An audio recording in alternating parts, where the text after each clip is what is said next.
After the nearly 2-month-long march of return protests along the Gaza border, Turkish President Erdogan has ramped up his anti-Israel rhetoric. He has expelled the Israeli ambassador from Istanbul, as we all know, and is comparing Israelis to Nazis while calling on the international community to investigate Israel for war crimes. Joining me now in the studio to look into the future of Israeli-Turkey relations is Dr. Eytan Cohen Yanarocak, an expert on Turkey from the Moshe Dayan Center at Tel Aviv University.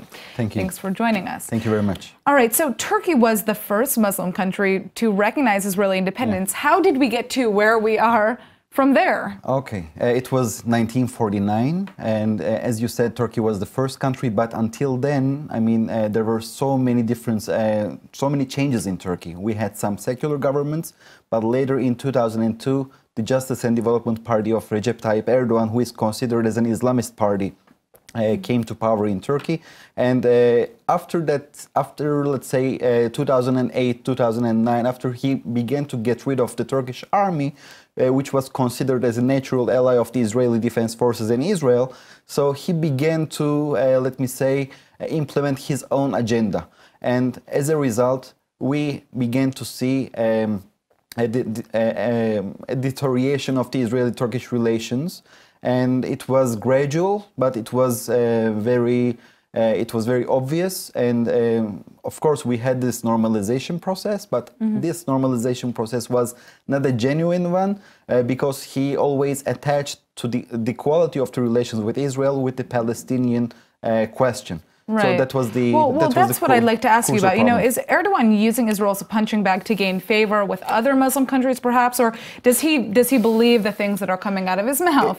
It's not only Israel. Whenever there is a friction between a Christian country or, let me say, a non-Muslim country with Turkey, you name it. It can be Russia, it can be United States, it can be China, it can be Holland, it can be Germany.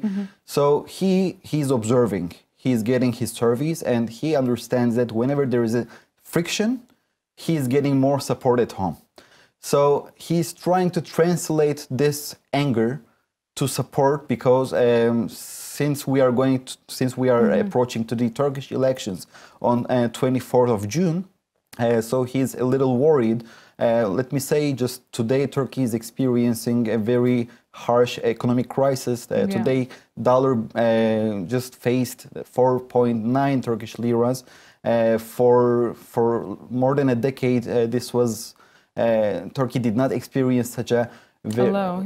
Such a low. Yeah. Well, many within Israel are now calling to just completely end ties with Turkey. Is that the right move? What is the future here? Okay, so we should understand something. We should wait until these elections.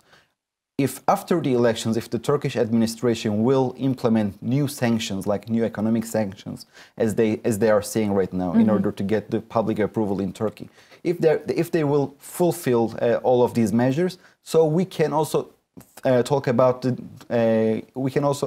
more serious steps, like the recognition of the Armenian genocide, or giving our support to the Kurdistan regional government's independence. So there are too many instruments, but let us not forget, this is a two-way street. If we're gonna have such sanctions, we will also have other sanctions from the Turkey's side. Yeah. So in this regard, I really do believe and really do hope that both countries will again come together to a common denominator. Well, we'll see if there's another reconciliation coming down the line here. Thank you so much for joining us.